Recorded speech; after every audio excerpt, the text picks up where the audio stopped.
Welcome back to Soccer Card United. You're listening to episode 281 of the greatest soccer card podcast in the world. My name is Jason. That's Enzo. Hello, Enzo. What's on the show today? Today, Jason, news about Lionel Messi's autographs. Panini have announced EFL cards. And the Topps UCC Finest pre-order, among a couple of other soccer rookie bits as well. Okay, very good. That sounds exciting. Let's hear the music.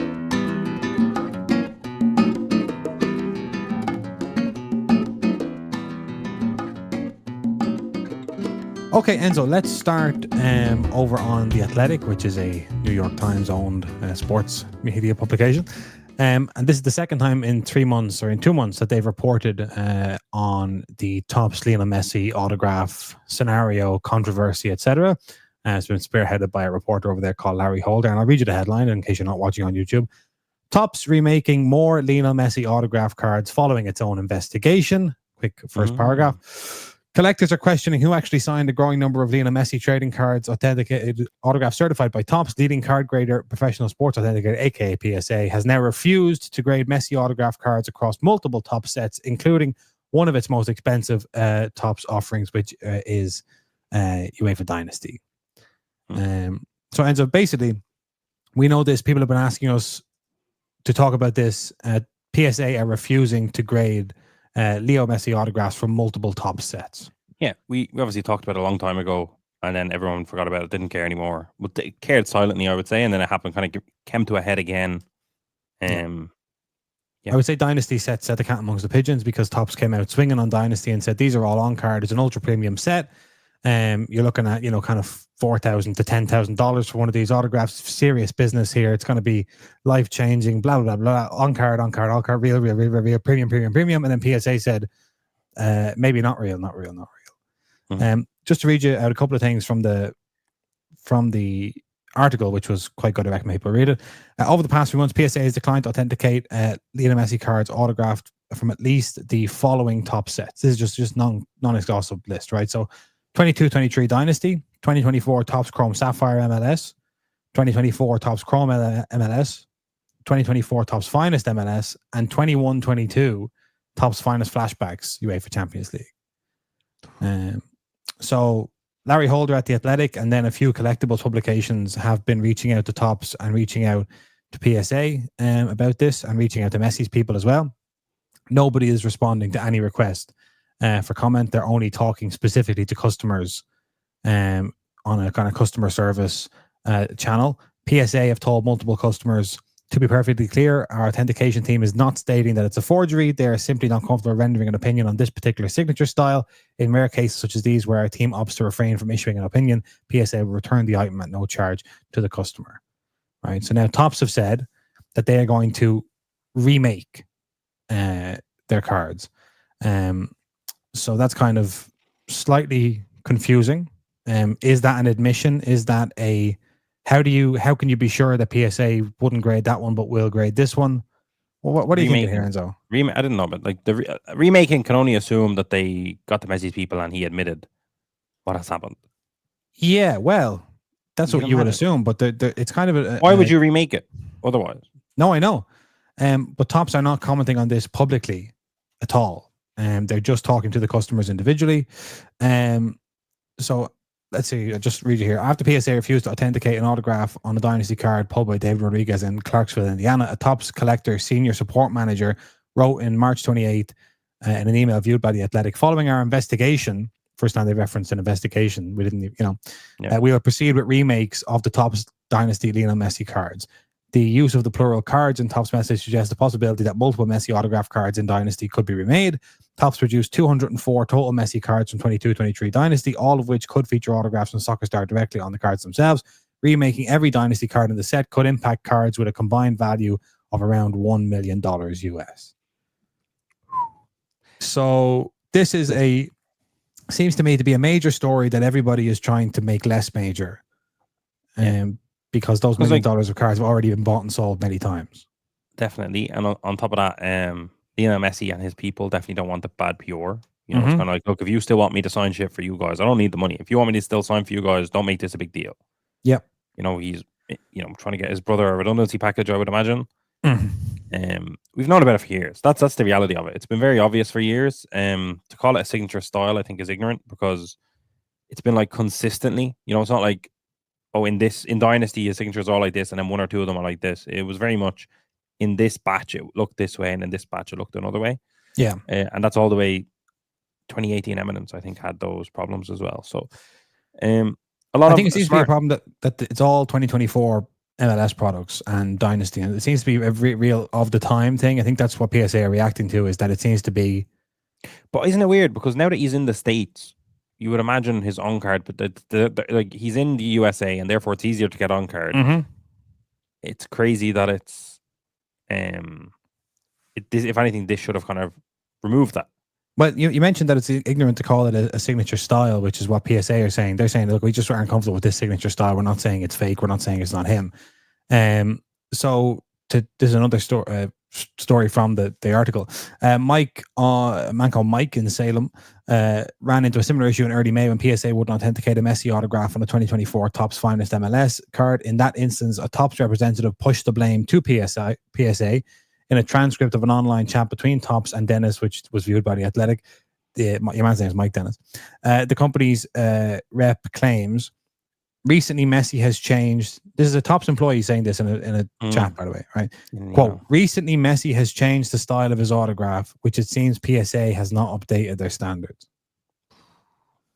So they're saying, look, Messi's signing different and PSA aren't moving with the times. That's not our fault. Yeah. Which obviously correct, seemingly. Why not just stand over it? That's my question. You know what I mean? Now I did, because I am really, people will notice who watch the podcast, I wear these glasses, and I'm not really a great visual guy. I don't really, so I had to gather some Messi autographs, because otherwise I wouldn't have been able to. And it's unhelpfully, he does actually have a wide range of autographs. Right. So we'll just have a look at these. And this, if you're watching the podcast, it's really paying dividends now. There you go, right? So going from left to right here, you can see a 2018 Panini Treble signed World Cup sticker, which has been graded authentic by PSA. Then in the middle, that's no auto on the SIG itself. I think the authentic is the card, right? The card is authentic, yeah. So if you look at 2018 stuff, you'll find it's really difficult because you'll find a conspicuous number of Messi 2018 autographs graded by Beckett. But the problem is, at the time, Beckett were the market leader. And sliding down So it's tough to know there. Jason, just for reference, as my time in the hobby, without being a total expert, of course, I would classify that far left as the fake Messi signature and the one that we see time and time again, and the one that appears to have issues. The Dynasty, I don't really see it as the Dynasty is one that PSA sent back as not being authentic. I would have considered that to be authentic, although it does look different to the one in the middle, which I would also consider. Yeah, see, this is exactly the problem here. Is I mean, I've seen autograph memorabilia signed with the triangle on the left, because I always thought the triangle was the fake one, the neat loop was the real one. But I've seen authentically signed memorabilia with certificates that also have the triangle. The triangle's not very common, and he seems to have stamped it out. But do you know which one I'd like to see if you could pull it up? I know you've done all the work here to get these ones. Yeah. But the one from the Icon set in 2013, because that was obviously there is icons in this. I'll show you. Great. Because that's probably the most realistic. So just to say, you brought up Icons. The CEO of Icons gave a quote to The Athletic and said, "We find Messi to be a pretty consistent guy," was his quote. Oof. And he hasn't changed his autograph a lot over the years. So basically, this is a 2018 one without an authenticated autograph, but an authenticated card. Then there's this 2022 Eminence World Cup one, which is graded, the auto's graded as well. Then there's this Dynasty one, which PSA sent back. Yeah. So just to look briefly at the one they've sent back, the Leo, how he writes Leo, it seemed to me like he was moving away from block capitals. If you look at his later, as the autographs get older, his newer autograph, as he gets older, he's doing less of the block capital Leo that he was doing back in 2022, for instance, that he's doing more of the just scribbly kind of LEO, and the LD and the O are all starting to look like each other. But this is a block capital one here on the Dynasty. But again, I'm not a handwriting expert. These are all Topps ones. So you have, and again, the autographs aren't graded here, but are PSA going to grade the card and put autograph on the slab if they're not happy with the autograph? I'm not sure. I think they might. Right. Because Okay. the autograph refers to it in the set, right? Like that's the name of it. LMA, that would be. That's just the card number.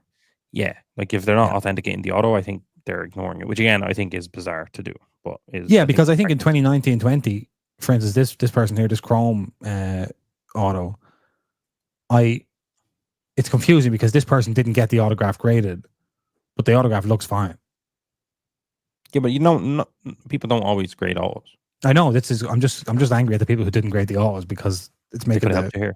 Anyway, this one in the middle, this MLS auto, was sent back by PSA. That looks very messy, but it also looks somewhat similar to the one on the left in terms of the Leo. Yeah, and it doesn't look. You can that one on the far right looks nuts. This one on the far right here. Yeah, but then I've also seen again. You've seen it. That's what I'm saying. Yeah, like you look here on the one on the left. Oh, here's one. Yeah. Has he moved to the USA and his brother's not necessarily with him, and he's had to get someone else to forge the autograph, and they're less consistent than his brother was? I don't know. Has he moved to the USA and stopped getting it? I mean, I heard at one point that Topps were using an intermediary. I thought it was Icons to get Messi autographs. Has that arrangement changed? We don't know. So there's an awful lot we don't know here. And I will get to the 2013 Icons one in a second. But just to show you here, this is a very, very recent certified signing in person by Messi for Icons from this March 8, 2025 jersey signing. It's obviously not a 2025 jersey, but this is the autograph. Kind of hard to see, but if we go here, right, again, kind of blurry, but these two are from the same signing session, I believe. That's very blurry, but you can make out basically that the signature itself, the part is very, very similar, but there is a pretty big difference between the Leo. Yeah, I mean, you could argue that now he's in the States, he's signing more than he was, and that's resulting in more variance as well. I'm unsure. Yeah. Right. So if PSA, the problem is PSA will not come out and tell you what they consider to be a real Messi autograph. Yeah, because they can't necessarily. I don't know. Yeah, it's a bit. So, but I was just going to say that this would be my solution. Just get the hostage photo. Why can't Topps just release this photo? You know what I mean? Yeah, that's true. But it says Topps instead of Icons. It's just a picture of Messi holding a signed card, smiling. Yeah. When I was talking about the Icons, I went to 2013's. I know you did. Yeah, that's what I'm making sure. Yeah, no, but that I know. Why does that not happen? And they could say because we do 10 bajillion million athletes. Like, yeah, for a company, especially with Fanatics now, a company that's so hell bent on athlete. It's like, how can you not convince these athletes that are your mates or whatever, come to your rip nights, etc., to not take a single photo with the sheep? But dealing with celebrities, etc., they say, Jason, these people are not easy to deal with.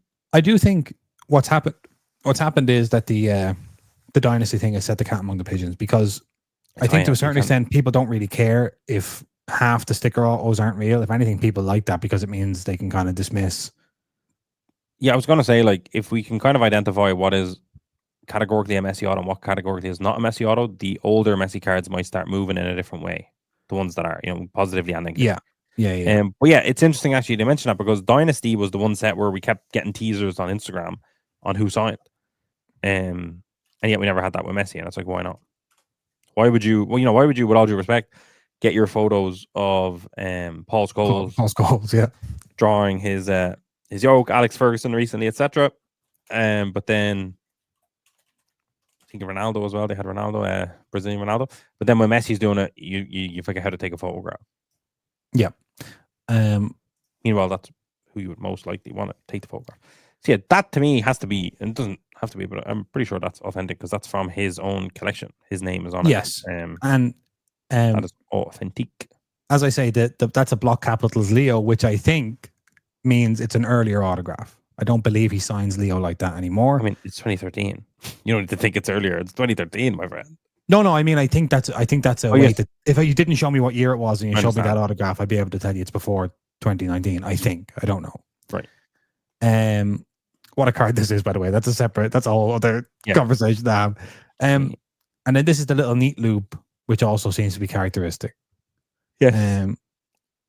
So I don't know. I don't really know what's going on. I really just don't think the companies PSA and Tops, who obviously don't want to criticize each other too much publicly, Or, because Messi. Or Messi, exactly. I think somebody needs to kind of break ranks here, because they're hoping it's going to go away. It's not going to go away. For me, it's really damaging to the soccer hobby, and like, we're out there trying to market the soccer hobby, and the official companies essentially accidentally, on purpose, accidentally have forged Lionel Messi autographs as one of the product chases in most products they put out. Yeah, like if we're at the Dublin Card Show or something, and we do the raffle, and somebody wins a box of MLS Finest and pulls a Messi autograph, I don't want to then have to go up to that person who's like being hoisted on the shoulders of the other people at the card show and carried out of the convention center, and tell them, oh no, that's not the real one. That's yeah, fake Messi. And you get that a lot when people post a photo online of a Messi hit and people just go, fake auto, fake auto, fake auto. Yeah. It's so much negativity at the moment around what should be one of the bigger chase cards. It really is. In our hobby. So I just want to reiterate, because I know people from, I don't think any of Messi's people listen, but I know people from pretty much every other hobby company listens to the show. So this needs to be addressed. Just fixed. Yeah. But see, it's hard to address it. It's hard to address it without throwing Messi under the bus. That's the problem. Yeah. Like, Tops probably want to come out and go, Lionel Messi has been forging autographs all these years. But it's like, who's liable for that? Like, and surely you can sue at some point. It's like, you're either suing Tops, who certified it, or you're suing Messi, who was supposed to have done it. Like, it becomes a legal thing. And it's like, Tops want Messi to do as much Tops products as they possibly can. They don't want trouble, of course. And so do we. But that's the thing. I think they're trying to keep it out of a legal battle, because it becomes, hold on, I bought Dynasty, or I bought this Messi auto off online for 5,000, 10,000, 20,000, because some of the dynasties did go nuts. I think there was a 75,000 sale on a Dynasty Messi. There's 100,000 sale on a Dynasty Messi. Right. So you bought that. You're suing Tops. Tops are going, right, do I get sued for 100,000, or do I throw Messi under the bus? And it becomes messy. Yeah. And pun intended, always. And PSA, it's interesting from PSA's point of view. They're just saying, I'm not sure about this. That's all they're saying. They're saying that I wouldn't put my name to it. That's all they're saying. Yeah, they're saying, I don't know. I wouldn't personally. I can't grade this, but I love like it's like, that's not an option. You're not allowed to not grade it. Like, you have to tell me if it's not real. They're like, no. I just cancel this. I don't even want. They're saying, I'm not going to go as far as to put a gauntlet down and say it's not real, but I'm also not going to say it's real. Yeah, because if they say it's not real, and then Tops can prove that it is real, and if it just turns out, for example, that Messi's just a psycho that can't keep his auto straight, or is like deliberately tricking us, then PSA are in trouble, because they're out there accusing the other biggest company in the hobby.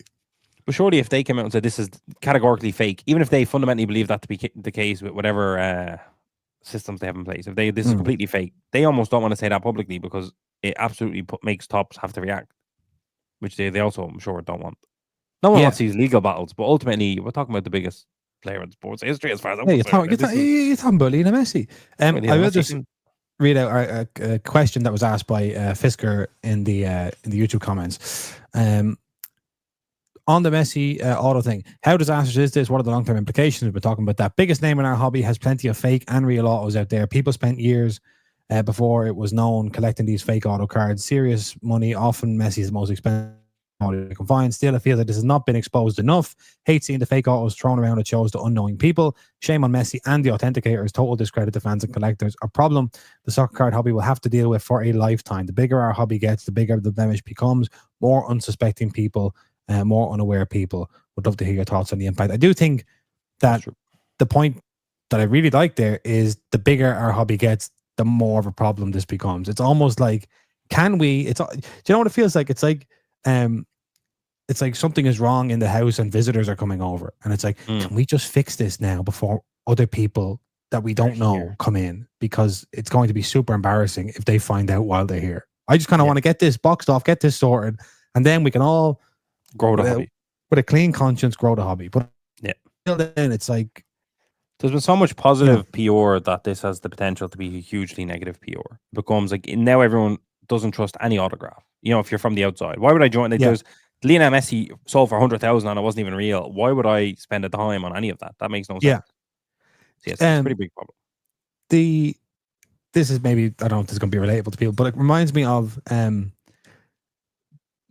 I was a child and people were playing Pokemon or Yu-Gi-Oh TCG, and it's like once the idea of fake cards that you can get is like introduced, then the market kind of breaks down a little bit, because it's like, and in this case I was swapping cards, but it's like you can just pull out a card at any point that I don't know if it's real or not, and therefore I don't want. Eventually, you just kind of go, well, I don't want to play. So I don't think it hurts people who are already here, the discerning collector, but it does keep us niche when we're trying to defeat hockey in the fourth sports stakes.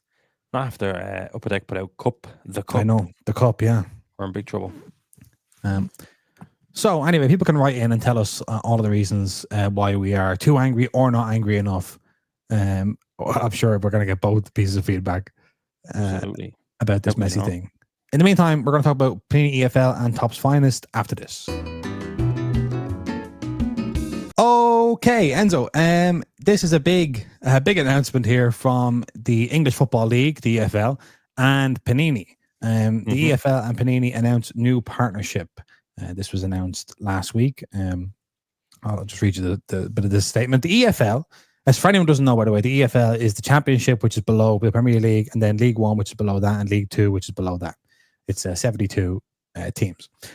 The EFL is delighted to announce a groundbreaking multi-year partnership with Panini, the world-renowned sticker and trading card company, a global leader in the collectibles industry, known for, not the global leader, by the way, we know that, known for its iconic stickers and trading cards. Panini's partnership with the world's original Football League competition and its clubs will celebrate the rich history and heritage of the EFL and bring fans closer to the game. From the 25-26 season, and for the first time in almost 20 years, the collaboration promises to strike at the heart of football fan culture and create a unique and personal connection to all 72 EFL clubs, including the launch of its first ever EFL hobby trading cards. Featuring players, autographs, and memorabilia for collectors to chase, as the exclusive rights holder to making the unique sticker and trading card collections, featuring some of the biggest names to have played in the English Football League. Panini will also have a presence across all 3 EFL divisions and 5 Wembley finals. Amazing. The EFL is part of the fabric of life for hundreds of millions of fans across the world. This new partnership, Panini, provides the opportunity and new way for the league and our clubs to engage with supporters, in particular younger fans, said Ben Wright, who's the CCO of the EFL. Traditional football collectibles have enjoyed a resurgence in recent years. Oh, thanks for listening, Ben. Appealing to fans aged 8 to 80. We look forward to working with Panini on this exciting new venture where the league, following the inaugural season of Fantasy EFL, will continue to provide new ways for new and existing audience to engage with EFL football beyond just the 90 minutes. Panini said, we're delighted to be partnering with the EFL to bring the magic of collecting Panini to fans of all 72 clubs. The EFL is integral to the football pyramid, and with every club set to feature in our collections, fans will soon be able to find their favorite players. We can't wait to launch it. Wow. I would say there's fans above the age of 80, to be honest. And below the age of 8. That's right. No doubt about it. This is fantastic. Apart from, obviously, Sunderland being able to have cards in 26-27, which is great for all the Sunderland fans out there. After their maiden Premier League season, that's great, especially talking about all 5 finals, having a physical presence. It seems like a potentially to have played, that was a big one. Like, can they take any club that was once in the Championship and just produce cards for them? It seems like they might be able to. Yeah. I'd imagine that would be strongly challenged by the Premier League license, but who knows? Perhaps. Unsure. It's a bit incredible, because I was always thinking the FA Cup license would be a great license to get, but it turns out the EFL, because we always talk about getting the Championship license. We never thought about just getting the umbrella of the EFL. Yeah, I mean, I suppose this is more ambitious and more ambitious and also more risky maybe for Panini than I thought it was going to be or needed to be. I always kind of thought, get the Championship license, and if that goes stunningly well, you can always get League One and League Two. But they're going straight in for all 72 clubs, and they're promising coverage, at least in sticker form. But also there will be some sort of hobby offering, and they're not limiting the number of clubs it's going to cover. It's quite exciting. I have something to show you here. I do think if you're just talking in terms of the UK, particularly, if you're just talking about hobby growth, this is going to be a huge helper for that, because there's so many people, so many football fans that are like, all this Premier League Chrome or Premier League Prism has been fantastic, but I support, Blackburn Rovers. Yeah. Where's my cards at? Bristol City, etc. The list goes on. So I think it's super positive. Crawley Town, Hartlepool, Jason. Hartlepool. Yeah. And I honestly think, Jason, this is my belief. It depends what way they want to go. Because obviously, if you want an accessible product and a relatively affordable product, you need to make it relatively mass produced. But like, there is a world where you can have all 72 teams, have a certain amount of players from each of them, and every single card is technically SP because there's so many. So it's like, right, there's so many, but there's no more. Nothing's higher than of 49. You know, this is very true. Yeah, and you can end up creating an accidentally very rich product, even if the peak hits are not as peak. You know, I think it has a lot of potential. Yeah, I suppose I have a couple of questions about how this is going to interact the market. One is, we've been talking a lot on the show about clubs who, we've been talking about the College Premier League Prism, but it counts for as we know, for Serie A as well, at least, clubs who spend a limited number of time in the top division, get cards, and then go back down, and how that kind of gives them these kind of little cult followings to chase. But if when they go back down in England, they still get cards, I guess that's a good thing, right? Collectors aren't going to complain. There's no... Yeah, I would imagine collecting segmentation boils down to people wanting to collect it when they were in the top flight, and then the licensing becomes a bigger thing. Yes. Obviously our Luton Town fans will be happy they can get Luton Town cards again, of course, but maybe their Premier League, you know, I mean, in fairness, you'd wonder, would their Premier League season be something that they want to collect, or would they rather collect the season prior to that where they got promoted? You know, it's going to add elements to it. A successful season is more collectible than a top flight season. Who knows? That wasn't successful. Who knows? Like, if you're a Norwich fan, a Timu Pukki flashback championship card is probably more exciting than Wes Wayne. Come on, let's not get excited. Get excited. Whoa, didn't want to think about Wes Ulan. No, I think it's good. I don't see a negative to this. I think it's very fascinating as well that it's Panini instead of Fanatics, because it could have easily been Fanatics. Yeah, they obviously spent big on the Premier League, and they're kind of going the UK sword. We don't need all the smaller leagues. Yeah, but we've always, and I think I had heard them talking about potentially trying to get the championship. So it's interesting. It's very interesting, and I think it's just good. Overall, it's more coverage for UK hobby, and it's a totally different thing. I think it's going to be fascinating. Like, is it Prism? Is it Mosaic? Is it something else? Is it Score? Like, what are they going to do? Because like, has it said Panini America at any point? Like, it could be Score. Like, we could be talking stickers and Score. Could be Panini UK going for a big swing. Like, it really could be. Yeah, could be a bit mental. Just for people who may not be familiar with the magic of the English football pyramid, I'm looking at average attendances here for clubs around the world, and if you look at Leeds United, who obviously just got promoted but have been in the EFL many of the last sort of 20 years, their average attendance is higher than the likes of Mainz in Germany, Fenerbahce in Turkey, Brighton and Leicester in the Premier League, Southampton in the Premier League, Real Sociedad. If you look at Sunderland, who also just got promoted, they have more people coming than Bayer Leverkusen, more people coming than Nottingham Forest. You know, so it's like, these are massive clubs. Sheffield United have more people coming than Fulham. So it's... I disrespect Craven Cottage. I mean, Craven Cottage is just a small and beautiful football ground, and I don't have any resentment to the Fulham fans. But just to say, these are huge, loyal. Yeah, they don't necessarily have money burning holes in their pockets to a degree, but no, they're big clubs. So it's very exciting. As you say, there's questions to be answered. Mainly, the main one is, how much of a hand will Panini America have in this? Their brands have, yeah. I feel like there's a good chance you see Score, which again, I don't think that's a bad thing. I wouldn't be as excited about it, of course, but still to have Score in those markets and still have your numbered cards and your autos, etc. It's still an interesting place to start. We can only wait and see.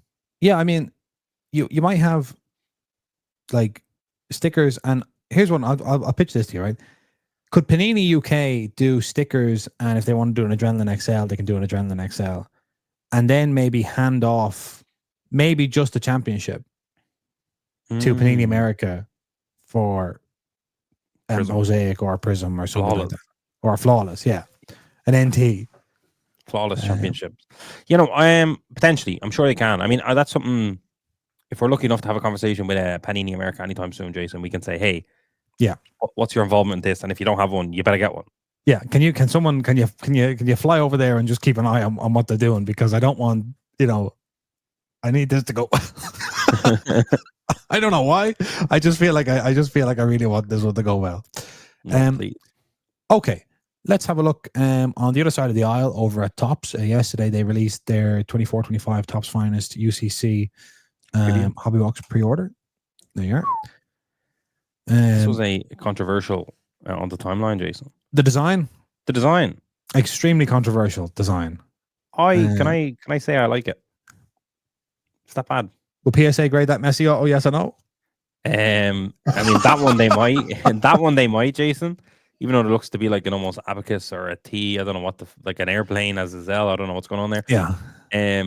But like the sticker auto image is never the same as the actual auto itself. So yeah, no, I don't hate that design. Although a lot of people have been like, ugh. Yeah, it's kind of like little colored tiles, kind of a Tetris-y kind of vibe. Like it. People preferred the sort of paint swirl of MLS. Did we not get that already or no? Champions League didn't get that one. No, it didn't. Did it? I don't think it did. That for me, it's like it just feels like that has been out for so long, and it's just like, ugh, get rid of it. Yeah, I mean, I'll go on the record and say that Finest is nowhere near my favorite set.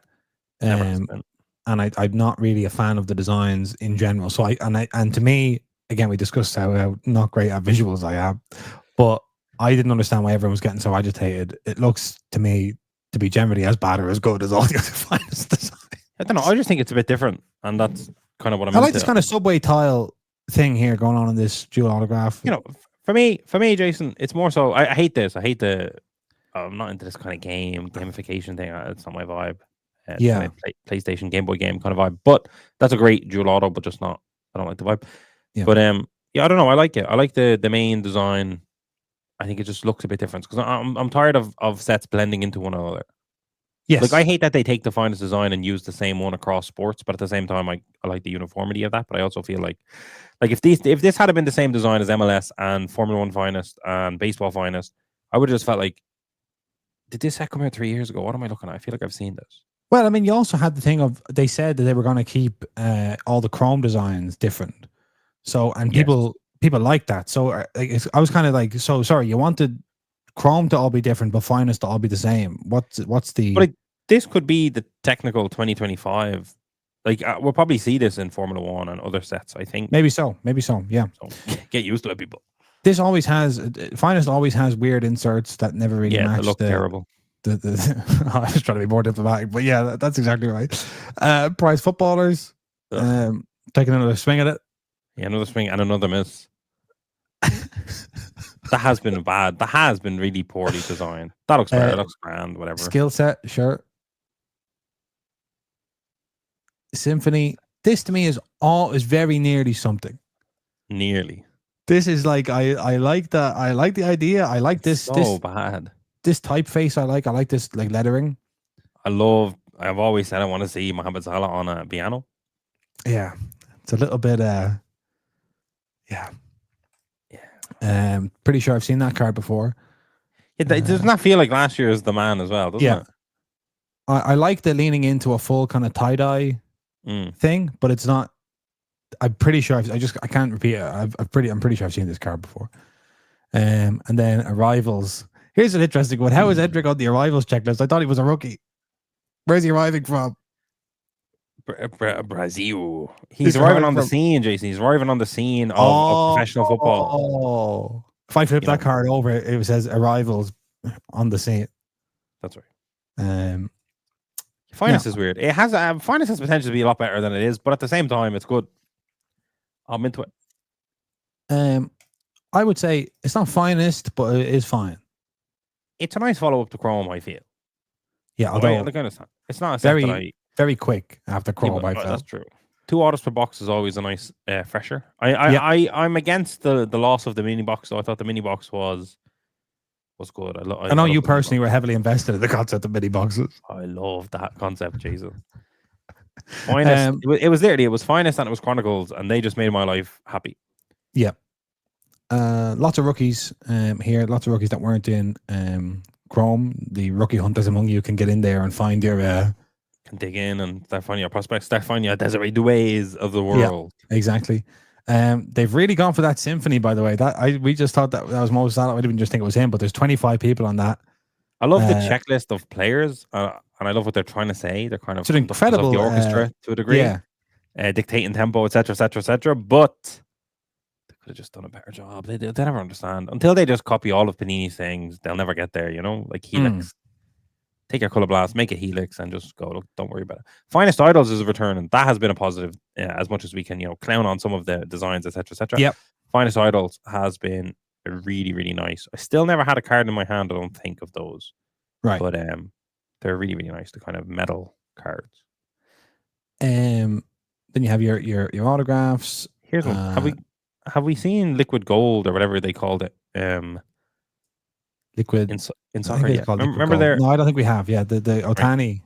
Right. Yeah, the whole it was Liquid Silver, Liquid Gold, I believe. Mm-hmm. Still not got one in soccer. I don't believe so. Their finest rivals dual autographs. We saw the. That is nuts. What? I'm just reading like the combos. Yeah. So it's Del Piero, Totti, Henri, Nedved. Did they play together at Juve, Henri, Nedved? Henri, Nedved, I think it's because Nedved got the Ballon d'Or when Henri should have got it. So that's a brilliant and crazy duel. Yeah. Gascoigne and Larson, Rangers and Celtic. Again, Rangers Celtic duels don't do well on the market because the clubs hate each other. The clubs hate each other. Yeah. It's almost that thing of like if a collector of either of these teams would want the card, then it's not rivals enough. Yeah, but then like what else could you do? I don't know. Not true almost across the board. Barcelona, Real Madrid on the same card. I think a Bayern Munich fan would happily have the Marco Reus, Thomas Muller. I don't think they would particularly. Yeah, consider because I suppose they're same nationality, isn't it? Kind of like the Del Piero Totti. I feel like there'd be more beef there, but I do think if the nationality's the same, at least there is like a common ground. Yeah. And then Ronaldinho, Zinedine Zidane for Barca and Real Madrid. Neutrals would like that, like a non-Barca, Real Madrid fan would be into it. And then there's some prize footballers autos, and then there's a bound by Origin autograph book cards. So these are countries. Speaking of countries, so Leo Messi, Hernan Crespo, Lautaro Martinez, and Kun Aguero are in a quad book because they're all from Argentina. Vinny, Ronaldo, Ronaldinho, and Endrick from Brazil. Zidane, Benzema, Griezmann, and Henri from France. Ozil, Musiala, Schweinsteiger, and Lothar Matthäus from Germany. Rijkaard, Bergkamp, Van Persie, Hullet, Yamal, Iniesta, Xavi, David Silva, and Gyökeres, Larson, Ibrahimovic, Freddie Ljungberg. I like that. It's pretty I good understand idea. why they have to lean into the young boys in that, but I wish they kind of just kept it like a Legends thing. It doesn't have to be Legends, but Yamal, Xavi, David Silva, Iniesta. So I'm looking at Yamal going, he doesn't really. But then I suppose the whole point is maybe he will someday. Yeah, and if he joins those World Cup winners. I mean, he's won a Euro, so yeah, it's no World Cup though, is it? No, but it's a start. It's a start. He's young. It's a start. You can build from there. I don't hate it. I think someone said the Yamal rookie marks of excellence are still on this. Is that right? If you scroll down a little bit more. Sorry, I might be jumping ahead. I mean, Yamal, yeah, LY5. I think that's the same as Chrome, but I need to verify it. Shinji Kagawa has marks of excellence. That's really cool. Quite exciting. Finest first class rookie autos. Do you think these marks of excellence be a wave 1 or wave 2, Jays? I don't know. Is there any finest breakers delight? Is there any, what a mess. what a goddamn mess. So look, that's finest for the collectors who like finest, and for you marks of excellence chasers out there,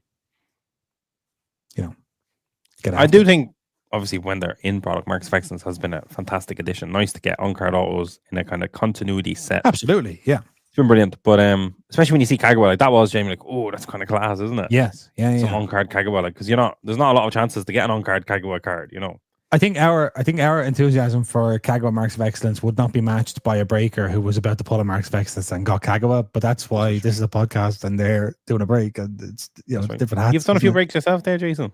I know, and I certainly am not as critical of things as I am on the podcast when I'm on the break, because I feel bad because people have bought the stuff.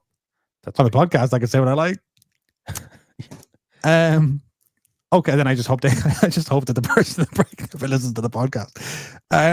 All right, we're back with some Lamine Yamal stuff after this.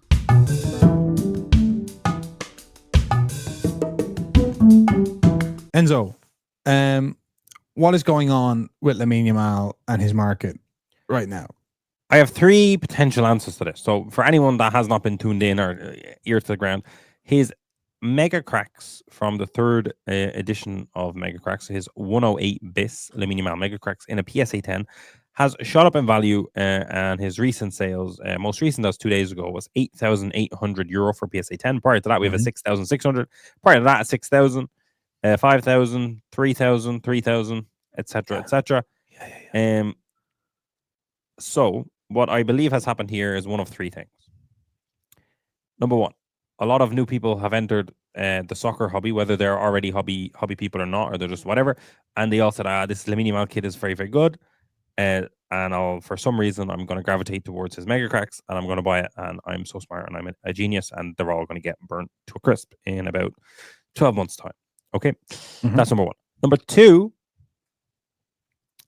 people who own, like this is more of a tinfoil hat collective theory, people that own a significant portion of his numbered rookie stuff, such as gold to 50 and a little bit lower, those sort of stuff, have hatched a master plan to pump up his Megacracks market. So as broadcasts like this one can talk about how hot Lamine Yamal is. Yeah. And then logical hobby people would say, if his base Megacracks is doing this and it's pop 200 and it's going to be pop 2000 by the end of the year, then his off 50 is undervalued. I'll go and buy his off 50. And then that's when they cash in. So that's my. They're all meeting up at the numbered Yamal collectors. That's right. That's my tinfoil hat theory. Right. Like I've seen base Carnival cards from Yamal sell for €80. I have about 40 of them here, so I can't wait to sell them. Also, I've seen wax moving as well. Some of it, not all of it. Wax is moving. We still have some Japan, and we still have some Carnival that has seen a big bump. Just to jump in there, we were commenting on to each other. I mean, on the 2023-24 wax suddenly having an uptake of interest after Chrome 24-25, almost like maybe people are realizing that there is no equivalent. Let's get back to basics and let's chase Lamine Yamal, and that goes a little way to explaining the wax. But it doesn't quite explain the singles, or does it? Like, are people kind of just saying we didn't value Yamal enough? Even like I should just go out. Why buy a box of Chrome? I can just spend £200 on a Yamal base card. Yeah, potentially. Like he's been playing fantastically well, and he obviously got to very close to the final of the Champions League and had some incredible performances against the Milan. There is definitely we felt that vibe of people have opened 2025 and then realized 2024 is actually a fantastic set because Yamal's in there. Yeah. As to why it's the Megacracks, beyond stupidity, beyond misguidance, beyond my tinfoil hat theory. The only other thing you should also say, a lot of people don't. Sorry, just to interrupt. A lot of people don't tell me they just started listening to podcasts. They might not know this.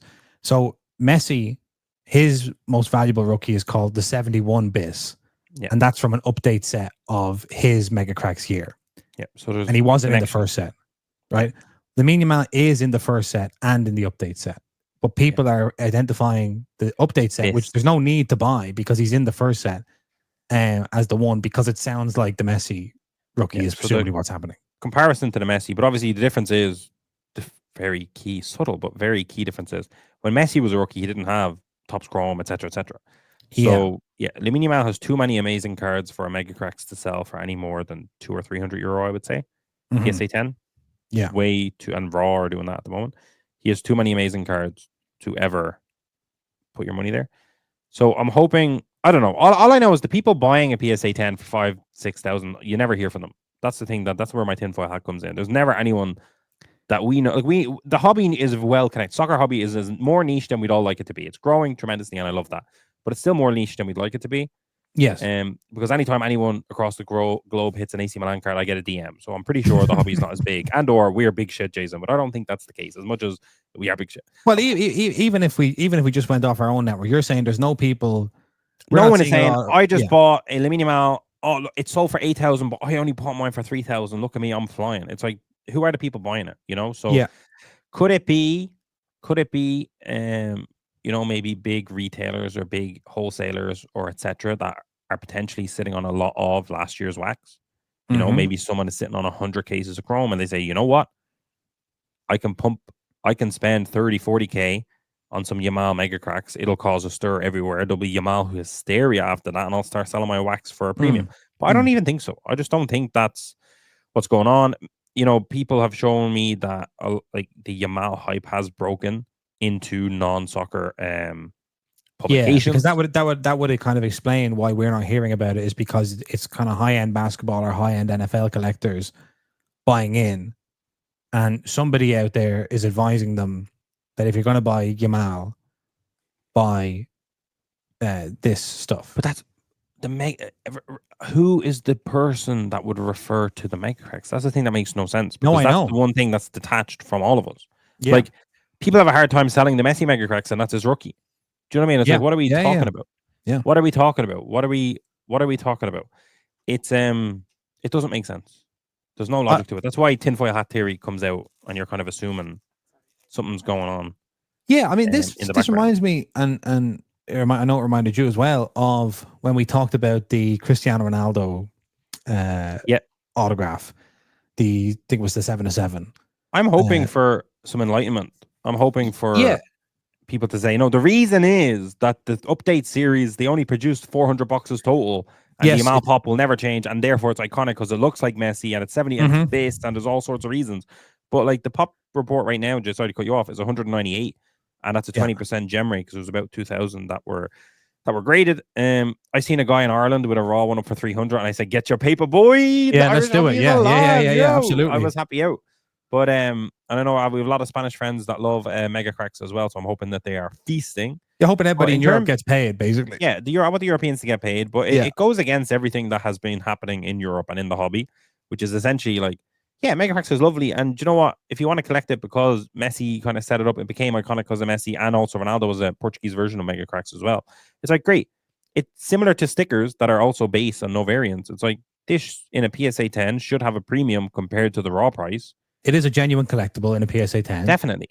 But it's not ever going to be sustainable at 8,000 for a PSA 10. Because how many Yamal cards are 8,000? I know he's had some huge sales, but how many are 8,000? Like, it just doesn't make sense. And like, to each their own, collect what you want to collect, blah, blah, blah. But just more so, if people are kind of coming into the soccer hobby assuming that this assuming out of all the millions of Yamal rookies that exist, this is somehow ground zero and the thing to collect. It's concerning, because obviously if they look up in a few months' time and it's 1,500 for PSA 10 now instead of 8,000, they're gonna not participate in the soccer hobby anymore. Even if Yamal, I'm not. And by the way, we're not saying Yamal might be Ansu Fati and get injured. I'm saying if he goes on to have an amazing career, I still don't think 8,000 is where his Megacracks is going to be, unless the print run doesn't move from here. But something I'm saying to you off air, Jason, is, has production of premium products gotten so out of hand that maybe Megacracks is actually SP now? Or seems it? Seems SP. Yeah. I believe there's a lot raw. I think there's a card show in Barcelona next weekend. It will probably be a feast to go there and just snap up Megacracks, etc., etc. But yeah, I don't like it. Like, someone said to me, come back. I commented on Soccer HQ's take on it, and I said, this is a terrible idea. The price is only going to go down. And someone commented and said, we'll come back to this in a few years and see if you're still sulking your tears or something along those lines. And it was like, the people think, like, I don't know if that was a reflection of him thinking I said Yamal is no good, and he was saying in a few years Yamal's deadly. It's like, Yamal will be deadly. That's great, but that's why I'd like to have his true gold rookie and top scrum in a PSA 10 as opposed to his base Megacracks. I don't know. I think he has so many numbered cards, and for instance, what I'm wondering is, why would, like, I'm under no illusions as to how many Megacracks are printed. I've been to Spain. I've been to Spain. They don't print it because there's a rookie in it. They just printed the print. They're making it for the league. On every newsagent counter. Like, so I don't understand, if I took a Topps Chrome of, what are they up to, of 399 or something, Lamine Yamal, in a purple lightning velocity raptor parallel, got a PSA 10 and put it on the open market, no one's giving me $6,000, and there's only 400 of those. Yeah, and in a PSA 10 there'll be less than a pop of 200. Obviously, I do look like, I like Megacracks. Like, if I wanted to put together a Lamine Yamal rookie, collection, I would want to have a PSA 10 Megacracks for sure. But I would never pay more than 200 or 300 for it max. Yeah, and I mean, this is it's a really weird one. Obviously, like the minimal sales at the top end have been like his 101 supers. Some of them have been going kind of for like 70, 80. There's a lot of them going for 100, but like a couple of them have gone. But so let's say it is $100,000 sale for a super factor auto of Lamine Yamal rookie. His Megacracks should be a lot lower. And you tell me this Megacracks is 6% of that? Yeah, about 10% of it, almost thereabouts. What? That's crazy. You know, it's really bad. I just hope I'm almost more hopeful it's market manipulation than it is people getting burned. But ultimately, it's not. It's not an opinion thing. But that's what I'm saying. Like, it's not an opinion. I'm not saying this is my opinion. I'm saying, has any mega cracks apart from Lionel Messi ever sold for 8,000? I don't think so. And I'm not saying Yamal's not talented. He is. He's unbelievable. He's one of the best players I've seen in recent. And you're not begrudging anybody who's selling and getting their money while the market's up. Sell and get that money. Like, I do think that, like, a lot of people were deterred from grading because they had seen what was happening to any other previous mega cracks, so they just weren't graded. And then at some point, someone looked at the pop maybe and said, "These are actually so hard to find." Yeah. But now I can imagine the people that are going to be eating best are probably PSA because they're about to get inundated with maybe 10,000 Lamine Yamal mega crack cards. Yeah. It's bizarre. But like, I'm hoping there's some comments down below that with some form of nuance. Maybe someone can point to a very specific thing that someone recommends. Here's what you don't get. It's about this. People are buying. I'd love to know this. That because maybe we've become so kind of drilled in our ways, Jason, that we've forced ourselves to modernize towards the hobby as the American kind of the American side of the hobby, and maybe we're missing some stuff. Maybe it is the third edition is mega short print or whatever. But again, why would the third edition version, cool as it is, because it is a cool image and looks most similar to the Messi image as well, by the way. Like, there is something there. It's eerie. It's eerie how the parallels are there. But like, he does have a mega cracks prior to that doesn't sell for $6,000, and also shouldn't sell for $6,000 either. But maybe the third edition is super rare, or maybe, in fairness, maybe Panini in Spain could have harkened back to Messi and they said, let's put him in a third edition and let's make it look similar to Messi's rookie because we believe in him. And, you know, it could be kind of a thing there. Maybe it is SP, maybe, but I don't think so. I don't know. We're missing something, in my opinion. Otherwise, it's manipulation or ignorance, is my opinion. It's definitely not he's so hot right now and because then why aren't the rest of his cards following in a very similar pattern in a more, I don't know. I think the thing for me, like, is when something like this is happening, and like based on like my who I'm following on social media and what I'm reading and what I'm listening to and who's like who I'm having conversations with, and it's like, right, if something massive is happening in the soccer card market, but none of this list of 20 people that I know is talking about being involved in the buying or selling of any of this, then something's going on.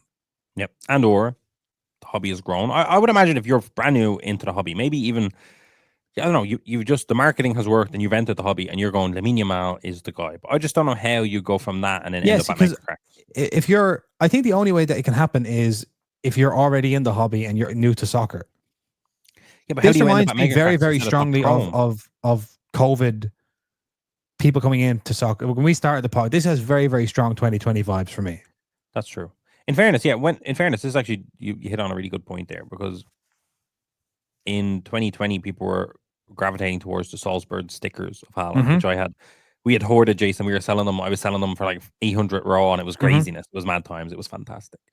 What a time. But at that time, we were less educated. And at that time, he had Bundesliga top scroll.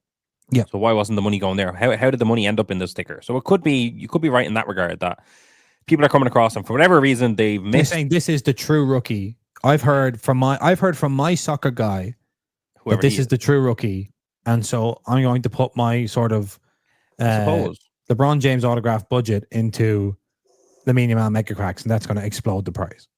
That could, like, in fairness, you know what? That could actually be how it happened. They look at Messi back in the day and they go, Messi's Megacracks is the one. Yeah. Lamine Yamal's the guy. He's also Barcelona. What's his Megacracks? Yeah. That could be the logic. And if so, what the fuck? How did you just miss the fact? Like, they probably don't even know Messi didn't have top chrome in 2003. Like, because they're like, well, they had it in basketball. So for whatever reason, the Megacracks is important. It's local, produced in Spain, produced in Barcelona. This is super important. But I'd like to just speak. If you bought one of these for 8,000, talk to me. Have a conversation with me. I'll pick your brain. Listen politely, and you won't I won't judge. I don't judge anybody. Yeah. I just I don't think there's that many people affected by it though. Like a lot of people, you know, people might come in and then never come back to the soccer hobby, but it can't be more than 20 people that have been burned at that kind of a 3,000 plus level, you know? Yeah. So yeah, congratulations to everyone that graded a Megacracks PSA 10, couldn't sell it for many months over and suddenly get the cash in. Congratulations. Yeah. Yeah, and your recommendation to people who are holding raw Megacracks would be to take advantage of this selling window. I would sell it. I mean, do you know what's like the gem rate's 20%, but it's interesting because I was actually thinking about this. I was like, if I was sitting on a load of them, the same way we have lots of Ryan Turkey tops now, and we have stacks of a variety of rookies that are ungraded. It's like, does the rush service become a viable option? Pay PSA premium to get it back really, really fast before the wave of them comes in. Yeah. And obviously you're then banking and can I get a 10 on my Megacracks? 20% chance. I don't know. But yeah, we might see like 100 new ones added to the pop report in 6 months' time. I would say more than that. Yeah. Yeah. 1,000 new ones. PSA is taking about 2.5 months to grade. So, but again, is there going to be a huge backup in PSA grading now because people are going to just start sending them out? But at the same time, thankfully, I mean, if I was a middleman in Spain that does grading submissions, I'd be eating well. Yes, you know, for sure. So, look, listen, good luck to everyone involved. Lamine Yamal is a fantastic young player. Yeah. If anyone wants to chase any of his potential numbered rookies, we do have Topps Chrome Japan. Well, Topps Flagship Japan, but all the hits are Chrome. And we also have Carnival. I don't think anyone else in the world, Jason, has Carnival. And I'm telling you now, we have it up for €160. Yeah. That's not going to be the price next week. That's all. And I will say, I realize Enzo turned this into an ad. I will say the reason that we're questioning this is not because we are holding stuff that benefits if numbered stuff goes up. No. I just don't want people to think that we're saying Megacracks buy this stuff. I will openly say I do not own boxes of Megacracks. Although I'm pretty sure I could get my hands on as much of it as I wanted to. If I talk to anyone I know in Spain. But yeah, it's not about that. It's not about that. Like I'll flip that as well and say the current Breakers Delight this year is more expensive than the Lamine Yamal year Breakers Delight, which makes no sense. Yeah. There's a lot of illogicalness in the market, but do you think that people are paying too much for his base cards from stuff like Carnival? Yes, definitely. Yeah, okay, that's great. Sorry. Let there be no mistake there. Yeah. Can I say also the card stock on Megacracks is better than Carnival? But hey, don't buy base at any form of premium. People do better, especially raw base. But no, trouble. But good luck to all involved. Best of luck there, buddy. Let us know your thoughts in the comments below. Yeah, I wish you all well. Yeah, I hope it all works out for all parties involved. The Lamine Yamal featured in the UEFA Team of the Season, of course, or the Champions League Team of the Season. We had PSG worthy winners over Inter. Inter Milan are the worst and they're so shit. Yes. 5-0 in the biggest margin of defeat in any Champions League final ever. It was just unbelievably one-sided. Let's all laugh at Inter Milan. Let's all have a good laugh at Inter Milan. Congratulations to PSG. Congratulations to our French. Congratulations to the French hobby. I think this is a victory for the hobby. It's a victory for the nation state of Qatar, for sure. It's a victory for the sports watching projects being played around the world. That's right. Michael Rubin was on a jet with Khalifa Al Nasser. Yeah. That's right. Khalifa, Michael Rubin on the same jet. This is my guy. I support PSG now. And he also told the American fans to get their shit together because soccer fans are crazy. Now, in fairness, I believe 2 people died in the PSG celebration, so don't go too crazy. Yeah, don't go too crazy. Yes, let's have a look and see this just very briefly team of the season. According to UEFA's technical observers, PSG do dominate. So Donnarumma in goal. Did he repay his debt to AC Milan by defeating Inter in the Champions League final, do you think? A small bit. He wasn't really a factor. I think anyone could have been in nets, obviously, but there was during the hate watch, we were happy enough for Donnarumma to beat Inter Milan as much as we didn't like Donnarumma. He certainly got emotional because I think he felt, after AC Milan fans and Italian fans and people across the world threw money at him and told him he was a money-grabbing bastard to win a Champions League, to go to a project and win the Champions League. It's a bit of a vindication. Yeah, definitely. But brilliant for him to be able to do it against Inter Milan because at least AC Milan fans could kind of unite for a brief moment and go, yourself, you're all right. You're all right. The only non-PSG players included were Bastoni at centre back for Inter, Declan Rice in the centre midfield for Arsenal. Those 2 free kicks, I think, got him in there. And then Arsenal fans don't write in and tell me all the other reasons he was in there. Yeah. And then Rafinha and Lamine Yamal on the wings, the Barcelona wingers. Maybe that explains the Megacracks, Jason, that Yamal made it into the team of the season. Maybe. Do you think these are all UEFA.com heads that are buying these cards? And then Ousmane Dembele and Desiree Doué. I will say I think Desiree Doué has really gotten in there on his, and quite rightly in my opinion, on his final performance. It was an incredible night led by Desiree Doué, but featuring a whole cast of amazing players like Hakimi and Nuno Mendes and Marquinhos and Vitinha, Kvara, and Fabian Ruiz there, fresh off his Euros win. It was mental. Yeah, it was mental. Blockbuster. And do you know what's funny is we're going to look here just very briefly at And can I say it was nice to watch the final in your company, Jason? Well, thank you very much. It was nice. It's been a while since we caught a Champions League final together, I believe. Yes, I mean, do you know what the listeners would have loved? And I mean, this is not really the point, but if we had done like a watch along, like a gold bridge or something, you know, hate watch, yeah. Put on the PSG jersey and all that, you know. Just to show you some Desiree Doué. I don't even really need to pay attention to the prices, but just look on Card Ladder how hard it is to get through the sales. Yeah, to the 3rd of June sale. Yeah, he has just been absolutely exploding. Look at this. Look at that. That's Finest Flashbacks, and it's a refractor. I opened the box today, chasing Desiree Doué, and I got a refractor 1 per box, Jason. These are rare. These are short print. SP. What's that? Most of them have gone into that. But yeah, who knows? No, yeah, definitely. It was fantastic to see. Like I've had people reach out to me saying, Enzo, you have Chrome Light from 22-23. Can I buy cases of that? Mm-hmm. So there was movement. There's no 100%. movement. No movement on Finest Flashback sealed, unfortunately. We only sold a couple boxes. But genuinely moved the needle in a way that was spectacular. And I was actually shocked to see that he was in a lot of sets. I genuinely thought he was only in 1 or 2. Yeah. He seems to have been involved in almost every 22-23 set. I don't think he's in Dynasty. That was 3-24. That was 22-23. That was 22-23, but he's not in it. Didn't make it. He could be the mystery redemption. That could be a nice get out of jail for Fanatics. That's right. Yeah. That could be a very nice get out of jail. I don't know if you've seen it, Jason, but they've put up top snows from the final. With pieces of the ball in it. But I believe it might be, I might want to Google it, but it could be his first ever autos.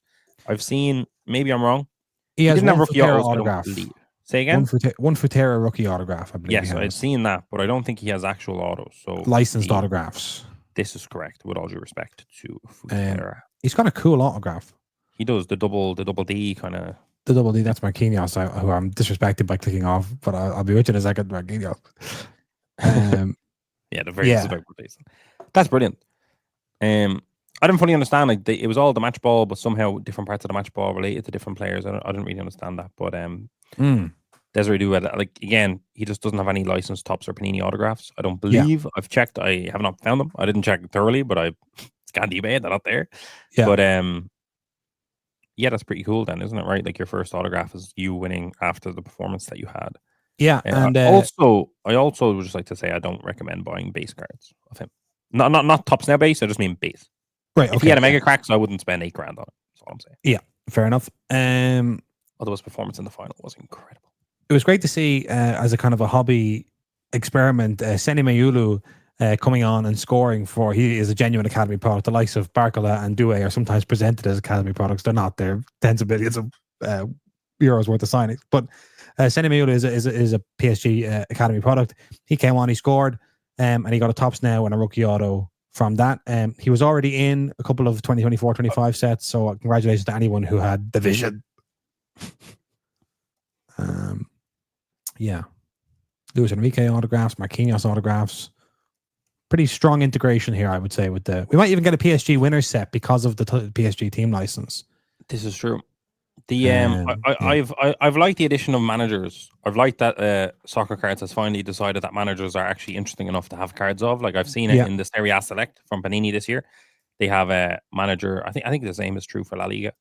Don't know about the Premier League, but they've had manager cards. So like Cesc Fabregas for Como is in there as just a manager card, among other managers. So yeah, that's been. Sorry, hang on a second. I think. Yeah. This is also Kavicha Kvaratskhelia first autograph. Damn, that's pretty cool. I've never seen an autograph. I think they said that lion thing or whatever is on the Georgian flag or something. Oh, it was like a whole spiel about like, and that's from the match ball, so it's a bit confusing. Because like, did the match ball just have something related to all the players or tops lying? I don't know. Yeah, there's a lot going on. Okay, but that's a number. Imagine like your first autograph is the Champions League. Yeah, that's amazing. Again, people can write in and tell us he has Ruben Kazan or something autographs back in the day. But that's the first time I've ever seen his his autograph. And now I'm like, Tops, next time you're doing a national team set, get that on a Georgia card and make some people in Tbilisi very, very happy. Yeah, let's go. Yes, very good, very exciting. Let me just see what else we have to talk about today. I think it's been a good week, Jason. Good couple of weeks in the soccer hobby with all that going on. Obviously, the Messi stuff is not great, but at least there's some form of quote-unquote investigation going on. So I think you mix that in with a couple of rookies moving 2 different years of products, kind of singles and wax markets. It's really interesting. And to be honest, subdued, sorry, below it all does feel like just growth, actual growth. Not just like all of those sharks going, yeah, 2022, he's in there, let's go get it. Like, there has felt like growth, and no more than that by the fact that I think yesterday or maybe the day before we had 4 different people message within the space of 45 minutes on email saying, hey, see, you guys are based in Dublin. Can I do a collection of a box? I want to buy a box on your way. Can I do collect? And it's like, that has become so busy that we almost need a secretary, Jason, to just filter through and tell everyone that is not a service we provide. We are trying to run the business, but try to do a podcast. It's easier for us if you just order it off the website and we ship it to your front door. But then on the flip side, it gets a bit mucky because we have the local pickup on our whatnot for our live selling, which is a way to make people not pay shipping, and they're able to vault in and this collection. But it's getting messy. But I think all of that it's not a bad thing, and I'm not complaining at all. I'm just saying we've seen a lot of different signs that the hobby is growing, particularly in Ireland and Europe. So I was just going to say very briefly, I was transported back when I was watching these Desiree Doué sales to when Kai Havertz scored the winning goal in the Champions League final. And I remember being heavily online that evening and watching all of this, and it was a much smaller community even back then, and seeing all of the sales and stuff of Kai Havertz, and people were like, do you think I should sell? I remember people saying, like, should I sell my Kai Havertz now? I was like, yeah, what are you talking about? But based on Desiree Doué, it wasn't a jammy goal where it's like he just happened to get on the end of it and scored a winner. It was a genuinely masterful performance in a Champions League final. So I don't think this is another case of Kai Havertz. But so it's been very exciting. And then on the Messi autographs and on the Lamine Yamal Megacracks, both I think are, like, to me, pulling us in the wrong direction. The growth is amazing. The soccer hobby is here. The EFL is about to get a license. Tops are about to get a Premier League license. Put a huge amount of marketing behind that, whether you like it or not. Their style of marketing, they're still going to spend a lot of money on it. We are in a quiet soccer boom. And so I just want this stuff to get sorted out. Let's get those Messi autographs sorted out. Let's start trying to figure out where this... I'm not even going to say misinformation about the Yamal Megacracks. There's not necessarily any misinformation. It may just be a poor understanding of the information.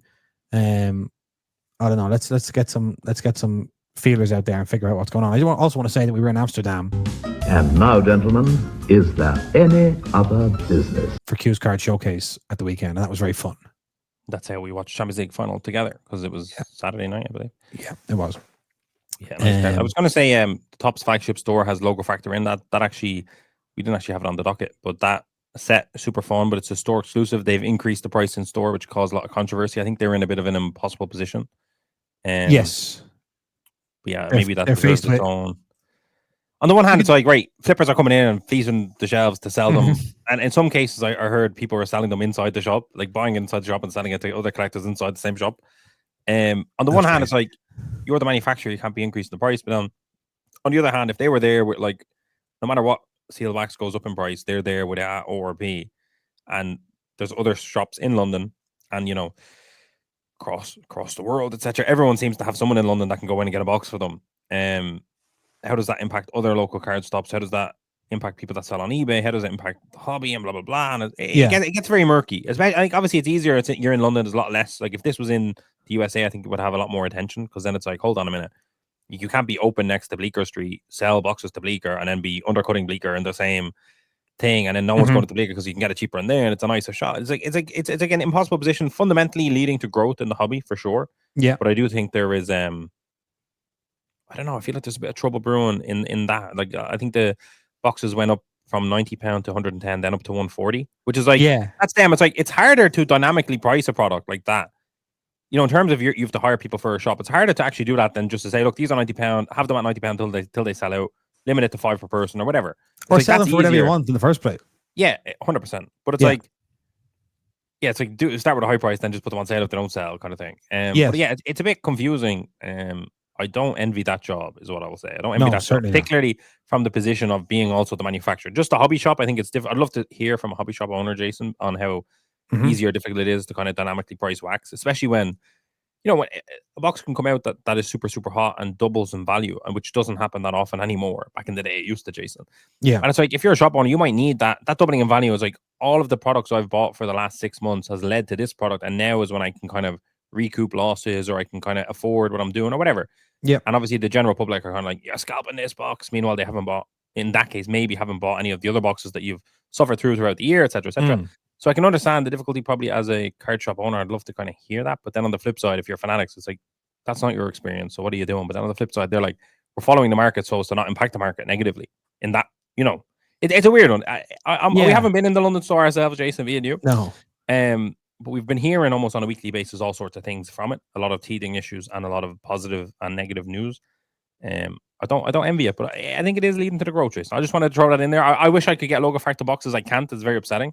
You know, I'm trying to think of another example of read, because I'm looking at an argument in the Instagram comments. Yeah. From Tops originally said this is at £90 while stocks last, and then somebody went and it was £115 in the store, and then other people are saying they said it was £90 while stocks last, meaning while stocks last of the £90 box and all this kind of stuff.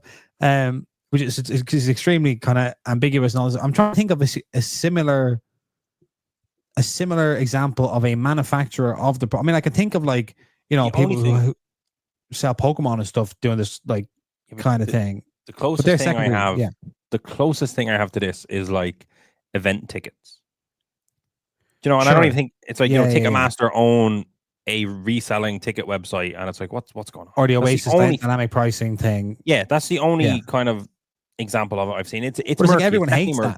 Like, why? That's what I'm saying. Yeah, it's very it's another thing of, it's like, okay, you're on Regent Street, you've spent millions, you have athletes in all the time, you're having all this, like, you're doing so many things to grow the hobby, but then someone comes in looking for this £90 box, and now it's £140, and they're going, am I being like, what the fuck? Like, what's this? You know, because the problem, I think that one of the biggest problems is the majority of the people going in there to spend money, regardless of where they're located, I think the majority of it are people that are already in the hobby, that essentially are like, great, I can walk straight in here and get logo factor, no one else has it, now I have an edge. They're almost like, it's almost like a free stimulus check if you're based in London and you're already clued into the hobby. Obviously, then the knock-on effect is that you should get a lot of foot traffic, tens of thousands, if not hundreds of thousands of people throughout the year. Who won't care about logo? Who won't care? Who will walk in, buy it whatever price it is. So again, as I said, it's kind of they've gone out in the deep waters, and there's positives and there's negatives with it, and we're kind of watching it all unfold in real time. Yeah, I'm sure they're learning tremendously. I'd love to just hear conversations, hear internal conversations, witness. You'd love to be a fly on that wall. I'd love to be a fly on the wall, because I do think it's interesting, and I do think it's setting a foundation for what they'll do in the future with terms of physical shops. But I also think, like, most people are just like, this is fucking terrible kind of thing. But on the flip side, it's like, try put yourself in that position. I don't know. It's like, you shouldn't even have to. It's well, like, I suppose almost go like, the Tops have customers who are in that position, and when we were at the industry conference, etc., and we're hearing about hobby shops and how it's all rosy in the garden and it's all going great, and then, you know, so it's like, if you know, shops were expecting you to expand your footprint or open another shop or have all this stuff, but our shop needs these exclusive products because, you know, we have to make some money here, and it's kind of like the people who are supplying the hobby shops in the organization are saying this, and the people who are running the hobby shop in their own hobby shop are saying this, and it's like, it's a bit like, it can't be. This is like, it's too monopolistic. No, I know it's messy. Like, I think having logo factor, like, you've put millions into this. You've put yourself in one of the most iconic locations that you can, and it's not just on Regent Street. It's on, like, one of probably the best part of Regent Street. Like, it's unbelievable. Yeah.